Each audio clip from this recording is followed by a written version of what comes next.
In the arid heartlands of North Africa, where the Berber people have tended their flocks for generations, stands the Split Mountain. It is said the mountain gives generously to those who respect it, but when a young herder takes more than the land can bear, the earth itself begins to consume his flock, one shadow at a time. This is the tale of Adil, a man whose ambition outgrew the wisdom of his ancestors. Adil was a young herder, restless and impatient with the old ways.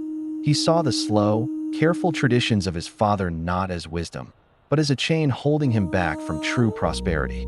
"Why do we draw so little water?" he'd complain. "With modern tools, I could support 1,000 more sheep."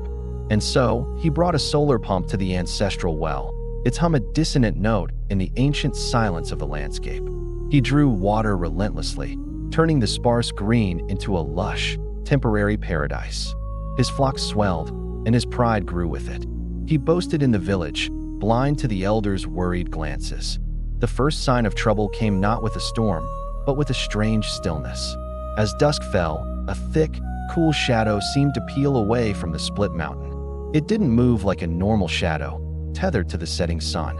Instead, it crept, a living patch of darkness, across the overgrazed land until it settled directly over Adil's camp.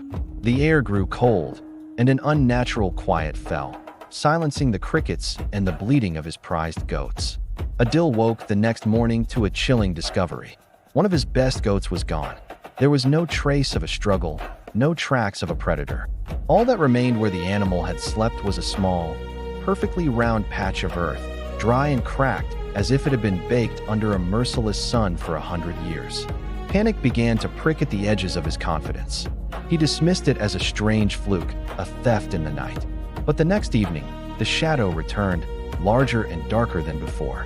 It flowed into his camp, and another goat vanished, leaving behind another patch of dead, thirsty earth. This was no ordinary thief. The elders knew what it was. They spoke in hushed tones of the jinn, the ancient spirits of the land. This was a spirit of drought, an elemental force of balance, awakened by Adil's greed. The shadow was the land's own thirst made manifest, a debt collector that took not in blood, but in life itself. It was harvesting his flock, one by one, to restore the water he had stolen. The jinn would not stop. It would continue to claim its due until the delicate balance was restored, or until Adil himself, the source of the imbalance, was all that was left to be taken, casting the final, necessary shadow. Follow our channel Tales from Baobab for more videos like this. See you in the next one.